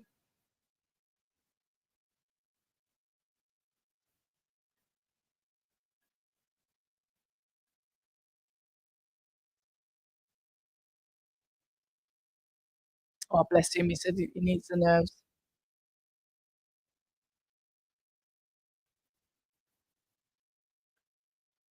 Oh, and he did. And the thing is, with young Cameron, he will take on all comers, and he has had tough fights for someone that hasn't been in boxing very long. And I think sometimes because we see decisions and a fighter gets so much for it, but you got to give him credit for what he is doing at such a young age. He's a baby, isn't he? Well, everyone's a baby to me because I'm so old, but you know what I mean. Give him a bit of credit, and I just need to see what's going to happen with him next. Come on, Eddie. I need Eddie to speak on what's next. Tony Bellew is just talking about he doesn't need to see him on the back foot. He needs to see him be more aggressive, and that's fine. We've said that. We've discussed that here tonight. So I like the Gavin Green rematch. Really entertaining fight. I think he learned so much from it. Correct, Eddie. Correct. Correct. See? Run it back. Spot on. Spot on. Yeah. British Commonwealth title. Gavin Green rematch. Yeah, I agree with everything that Eddie said. So yeah, let's see. They need to sort this shouting for Darren Barker. I love those two. You know what? I do like Darren Barker and Sonny Edwards on comms. I really like their combo. Sonny Edwards, like chef's kiss on comms, he's brilliant. It's a statement win, but he did win against an inactive fighter. And this is the thing, we're never going to give him his credit. See, to me, he's got to fight Gavin Gwynn, answer the question there, and then move on. I fear no man.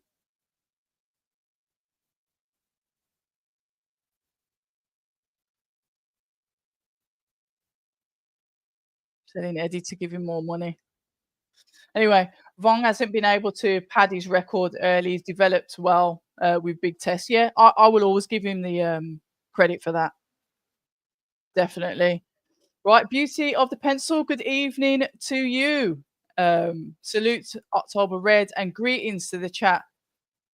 Yeah, yeah. We do. But Bren, we do it all the time, don't we? We moan. Oh, listen. I'm not saying that the win wasn't controversial. It was, but the thing is, he will take the rematch. I do believe that he will take the rematch. I think he's got to take the rematch.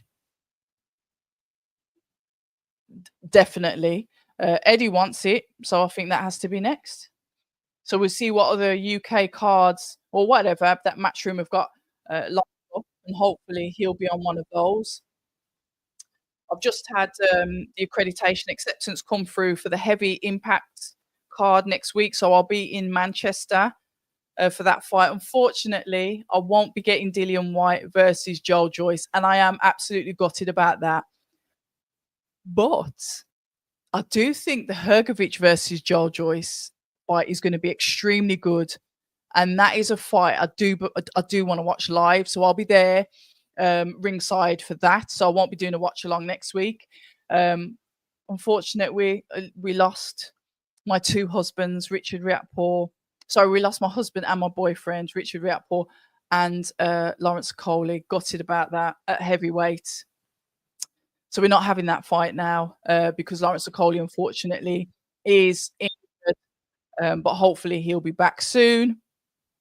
And then we've got David Adelaide and Jamie Takivi fighting for the British title that Fabio Wardley has kindly vacated as he goes on to bigger and better things. So those three fights I'm looking forward to. So I should be there, all being well. If not, I'll be here on the live. But yeah, I've been accepted for that. So I'll be covering that next week as well. So we'll have the media day. I'll try and get Big Frank as well. And then obviously fight night as well, which is brilliant because with Queensbury Fight Nights, you get backstage, so you can speak to all the fighters after the fights. So I'm really looking forward to that as well. I think there's a couple of more accreditations that I've applied for because April is an extremely busy month for boxing. I like it. But like I said, if I don't get through on the accreds, I'll definitely be doing more live watch alongs as well. So that's just a quick one to keep you in the loop. Tony Bellew's a new age Steve Bunce. We can't get rid of it. I don't mind Steve Bunce, and I don't mind Tony Bellew, to be fair. Yeah, I don't like when look, if you want more money, that's fine, but keep that private. There's one thing that I've picked up about Eddie. Do not mention money to him in public. He doesn't like it. Don't speak about money. Certain things, keeping to private negotiations, but demanding more money from your promoter publicly, it doesn't work. So yeah, I wouldn't do that. And I know he's taking the mick because he just asked me who I've got for the main event. I agree. Don't see him turning down any fights, and he's very refreshing. Yeah, he's a keen lad. He's keen. He's young. You know, he's ambitious. Let's have a look. Flynn barely boxed tonight. Vong was up against a reckless brawler that gassed out. The fight with Gavin is dangerous. But the thing is, it's dangerous, but he's already had it. So he knows what to expect. Gavin Gwynn is seasoned. I'm not going to be the one to sit up here and say I've seen Gavin Gwynn change his style several times. I've watched a few of his fights, but not enough to say that, yeah, he might change his style. The benefit to Cameron is he knows what to expect. So they should go in with the correct, game plan, as it were, to disrupt what Gavin Gwynn brings to the ring. Let's have a look. I want Vong to have a step up from Flynn. That's a tier below Gwynn before taking the Gwynn. And I think he's done it the right way. You know what? You know what sounds really, really crazy? I would like to have been in Joey Lewis's camp. Yeah. I liked when boxers wore suits and they just looked there were there were beasts but they dress like gentlemen. I'd like to go back in time. If I had a choice, yeah, I'd go back in time. And I think I do believe that they had more substance because they had to. I'd like to go back to boxing before social media so I could really get an essence for their characters because there was no camera or daily uploads to find out what they were doing. So pre-social media, but my choice would be Joey Lewis, but pre-social media, give me that all day long because then you could really see what they were like because they had nothing to prove to anybody except for when they got in the ring to bash people up. So that's a very good question, and that would be my preference. That's why I'm sick to the stomach that I never got to pick the brains of Mr. Hart before he passed away. You have to earn the right to more money. Vong's problem, he has to split his money with Sam Charles. I don't think he's that bad. You think it could be a built-in excuse? I've seen fighters say that before, Emma, and and yeah, we all have. But just don't discuss just the money thing publicly is quite vulgar.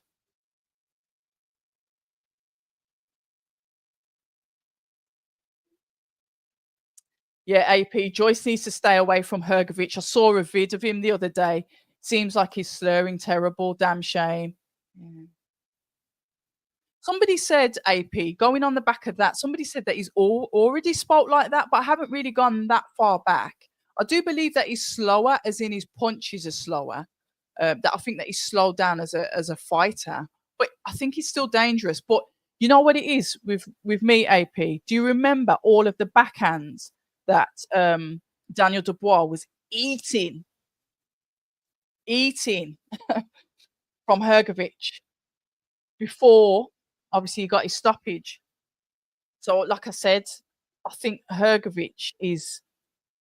I think it's a more dangerous fight because I think Hergovich can actually just just that repetitive beating. It's not just you're going to get whacked and you're knocked out. Not saying that that's it any better, but somebody can like just coming at you constantly, just jabbing or backhanding the hell out of you. I think, yeah, I think that's risky. Let's have a look. I'm definitely putting money on Gwyn. Vong will probably be overconfident after beating. He's in active opposition. Joey Lewis would be interesting, had to deal with a lot of racism and hardships. Interesting choice. Boxing in the 40s and 50s was the biggest sport in the US and world. Interesting choice. Yeah. Just before, yeah. And it would, and it was Jack Johnson as well. Was Jack Johnson the one with the gold teeth? Yeah. Before social media, but yeah, Joey Lewis. Yeah. 100%.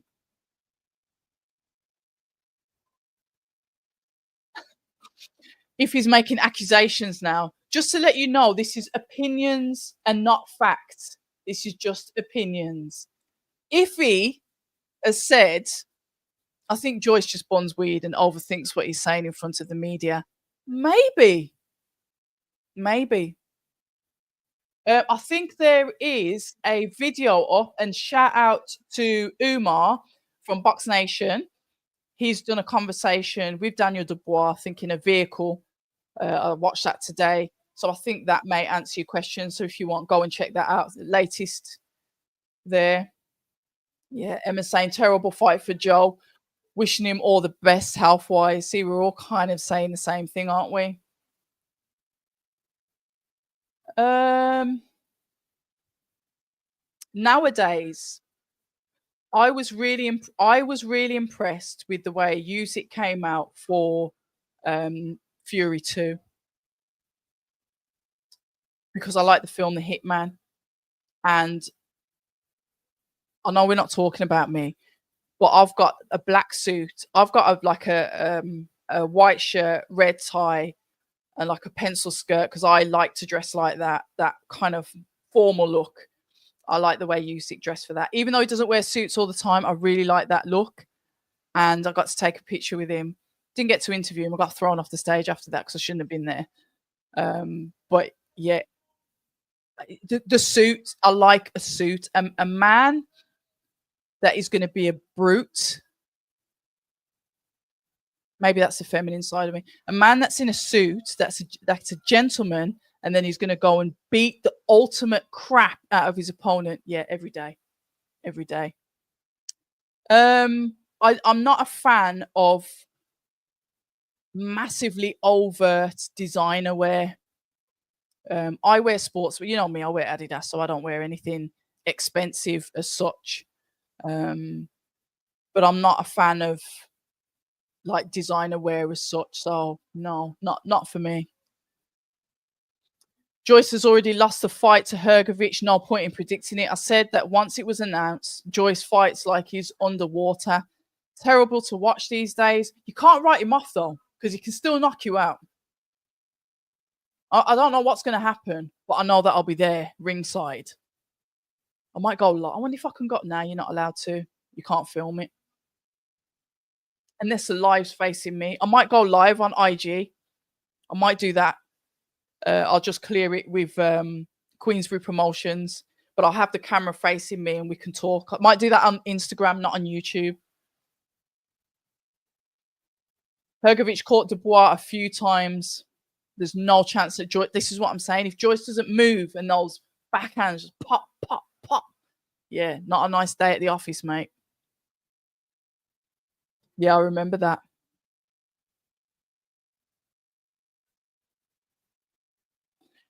I always think this, and I've always thought it, Iffy. When I'm going into a fight, I might be a bit nervous. I need someone there to just guide me up those stairs because I might not know where I'm going. That's what I think it could be. Maybe. Who knows? I'm not even putting that on the page. Okay. Seen some of Pat Brown's fights as an amateur. His defense isn't the best.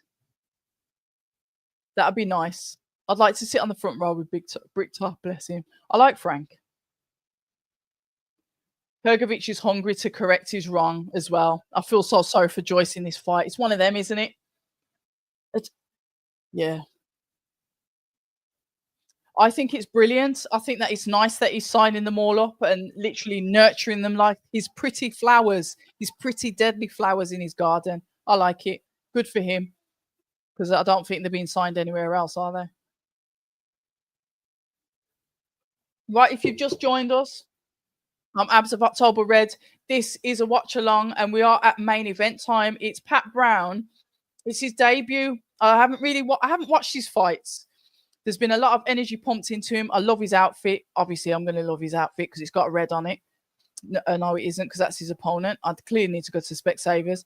But yeah, I can't wait to see what style he's actually got because I don't know anything about him. I've heard that he's hurt a few people in sparring. You know, as you do, you hear the sparring rumors.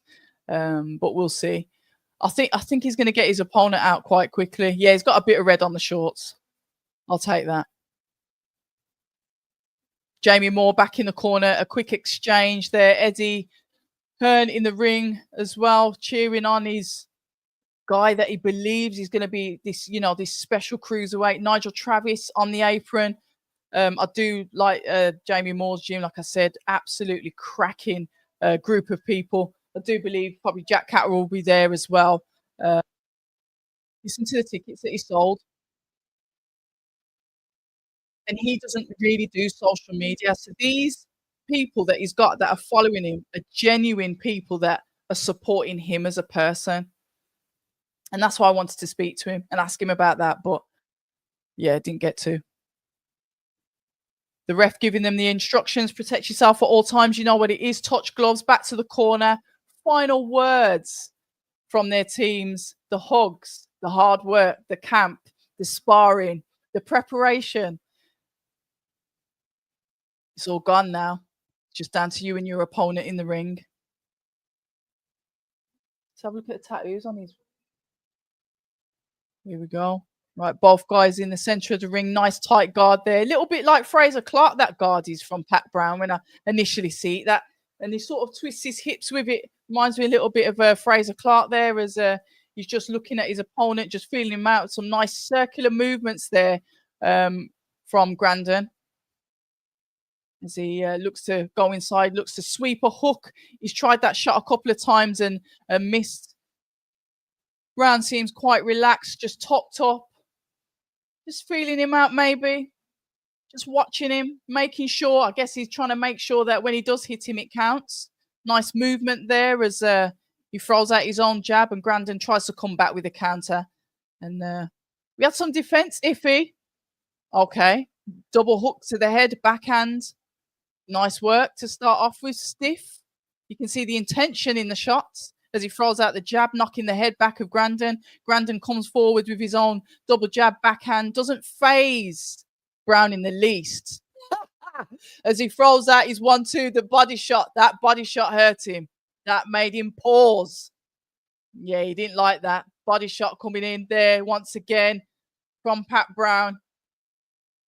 Yeah, you don't like them body shots, whipping them into the side of the body of Grandon as he tucks up and walks forward, hiding through the pain that he's clearly feeling from them shots. He's going to do the same thing again.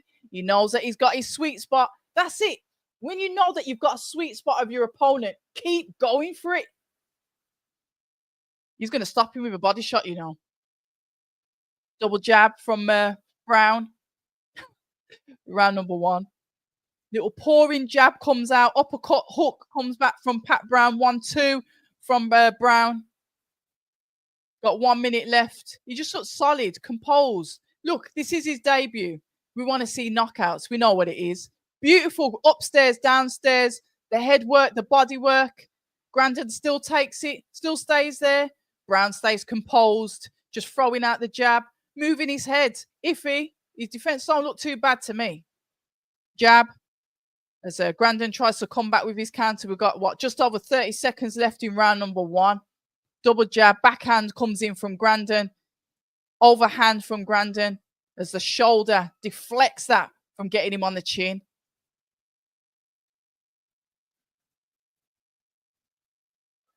Body shot, that double body shot that comes in as Grandon throws back his own. Oh, sweeping hook as Grandon goes underneath it. Didn't connect. Brown in the center of the ring. The clappers are going. The first round is almost over. A 1-2 coming in from Brown. Oh, beautiful sweet backhand there landed from Brown. Yeah, nice. Yeah, nice. You know what? To be fair, his opponent's giving a lot more than I thought he would. Because when I was at the press, I looked at one of the guys from one of the other media outlets, and I looked at him. I went, this ain't going to go around, is it? So fair play. Fair play to Grandon. Anyway, let's catch up with chat. Yep, Baumgardner said that. Right, so Chris is saying he's put his stick in the sand. And he says Brown inside 2 rounds, in my opinion. Why am I speaking Australian? I don't know. Sky Nicholson lost. Anyway.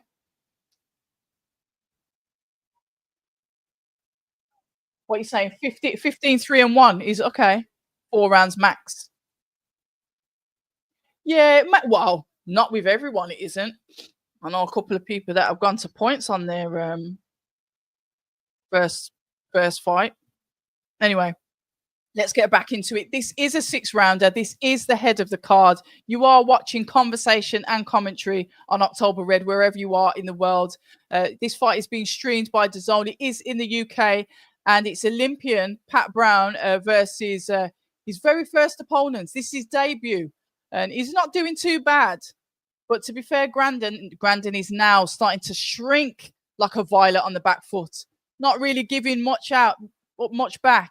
Starting to feel the pressure from Brown that's sort of like stalks him down. Use those body shots. It worked. Beautiful shot there. He whipped it. Whip that body shot. The body shots really work. And it's nice the way he just slips to the side and throws with true aggression. Jab to the body, jab to the head. And this is the work coming in from Brown. 1-2, uppercut, hook. He does finish his combinations quite nicely, actually.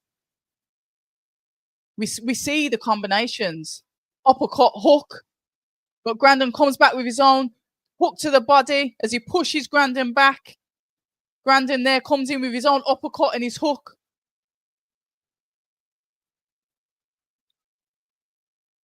Uppercut comes in from Grandin.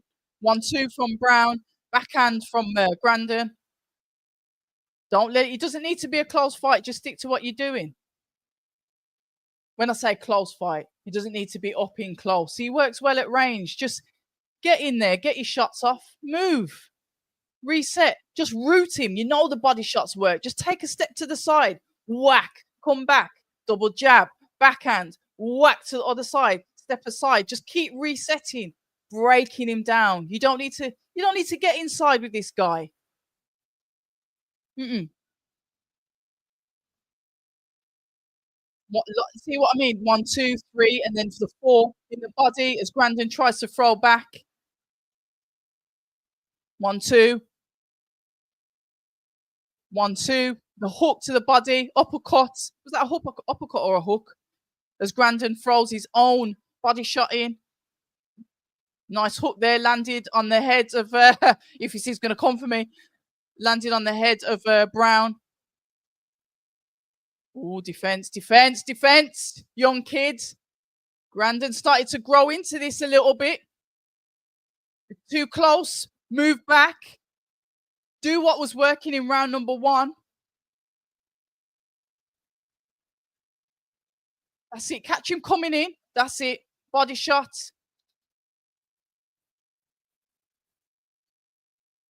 As he takes a deep breath and walks back to his corner. Grandin was starting to come into that fight then. Ooh.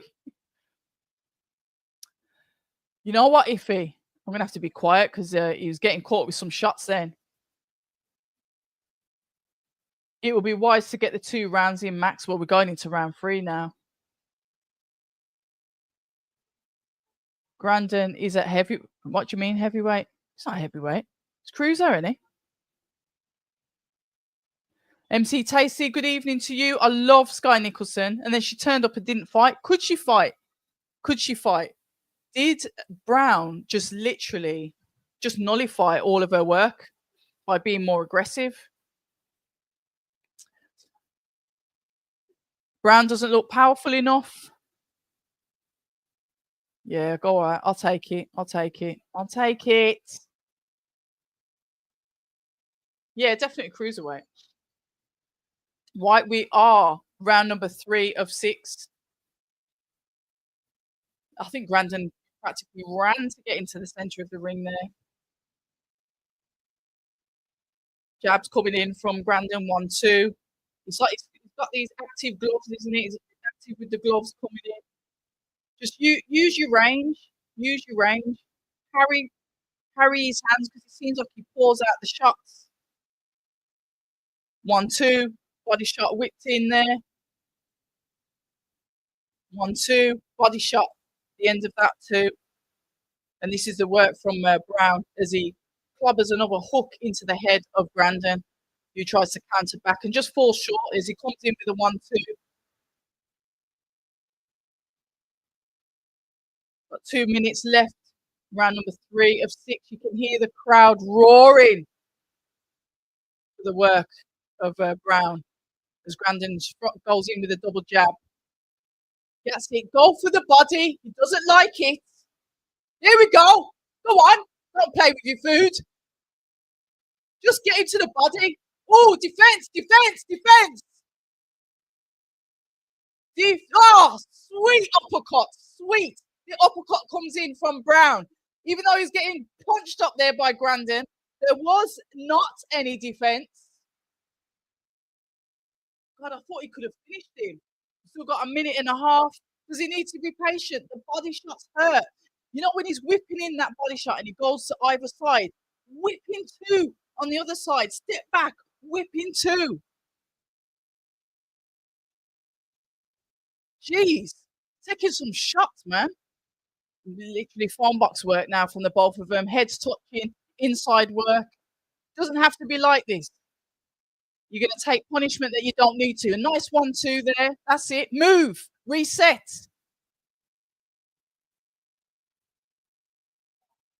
Nice body shot. Hook coming in. Hooks. Hook. Go on. 42 seconds left. Wonder if he's tiring. Is he let's have a look. It doesn't just trying to see if he's breathing heavy. Bit of a slugfest for his debut, don't you think? 1-2, coming in from Brown. Don't get me wrong, the Argentinian looks like he's done, but he keeps on firing back. But the oh my 1-2 coming in from Brown. Oh my lord, the Argentinian throwing in his own. At least it's not boring.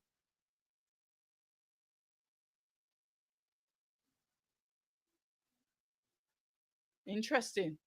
Let's have a look what they're saying to him. They've just given him a pat on his head. He's taken some punishment, but he's done better than I thought he would. Obviously, I'm not going to know what he's saying. What I want to know what commentary. That there in the corner is a broken man. That there in the corner is a tough man that was giving back shots. Excuse me, that was handing shots back to Pat Brown.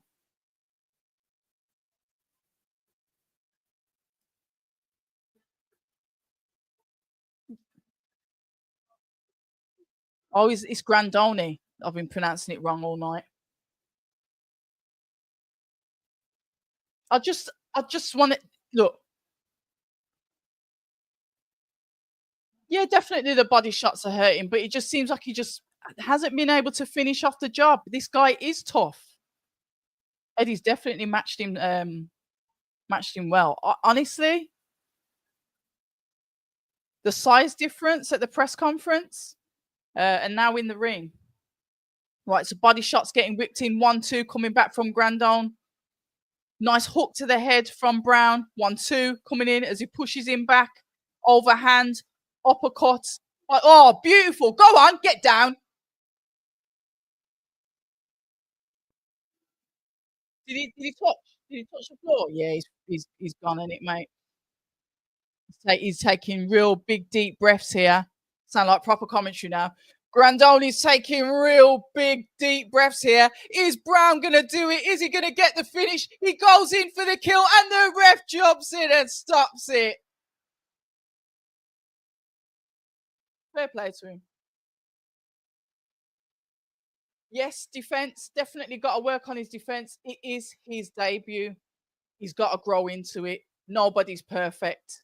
The opponent was clearly tough, clearly experienced. Fair play to him as well. He's got a nice punch selection. Definitely, Pat Brown, nice punch selection. I like the way he goes into the body. I just would like to see him just create a little bit of distance and not necessarily get into a slugfest if he doesn't have to, because he's definitely got the power to, as a cumulative power to get him out of there. Good work. I know his ribs are going to be hurting. You could see that by the way he was breathing. Fair play. Oh, Dave Allen in the corner as well. How? Yeah, Dave Allen.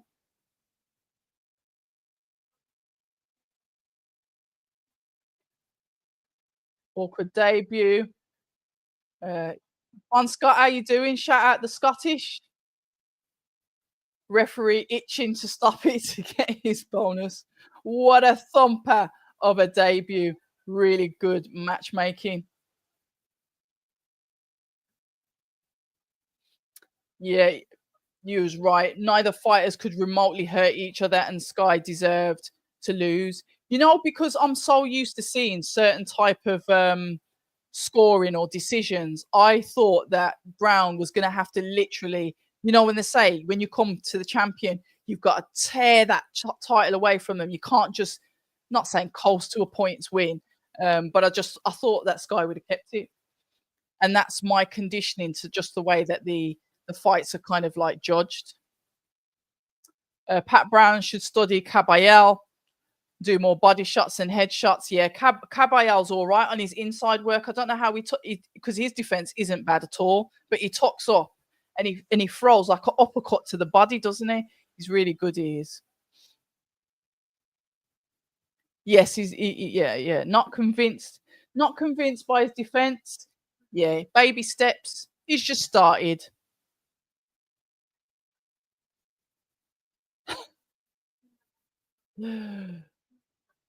Yeah, I don't think it was a bad debut. He got the stoppage, and like I said, some debutants are not getting stoppages. He clearly broke him down. Look at the reddening and the way he's breathing.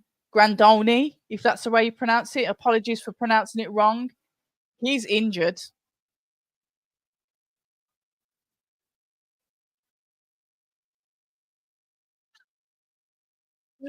Thank you very much. I'll try my best. He's got a lot of supporters, Jazzy. He's got a lot of supporters that support him because of who he is. Very That's down to him. Fair play to him. And yeah, he'll get more tests. Literally, it's just defense drills, defense, defense, defense. Um, I thought he could have probably stayed more on the outside, but he clearly likes to tear up. That's why he stayed on the inside. So credit to him. He's a fighter that's definitely got heart. I like the way he puts his punches together. Nice punch selection from him. You know, you see so many people in the work the pads or they work the bag and they seldom put those combinations together. So that was actually nice and refreshing to watch against an opponent that, you know, came to fight. So absolutely fair play to him. You know what it is, ladies and gentlemen. I never stop for the rigmarole that happens after the fight. It's his debut. He's done well. Congratulations. I've enjoyed this evening, but I'm going to go. It is time for bed. But you guys, as per usual, have been fabulous. I don't know if the thing was on the bottom of the screen. No, it wasn't. That said like, share, subscribe, all of the good stuff. Like I said, content next week will be for the Queensbury Heavy Impact press conference and obviously fight night, which is Saturday in Manchester. So, yeah, stay tuned for that content. Really, yeah, I can't think of anything else at the moment. But if there is, I'll let you know. Just have a fantastic evening. You guys are the best. And yeah, I guess I'll see you. Well, you'll see my content next week. So, au revoir. And you know what we say? You know what we say? Stay ready. People say I'm toxic, and honestly, I don't care.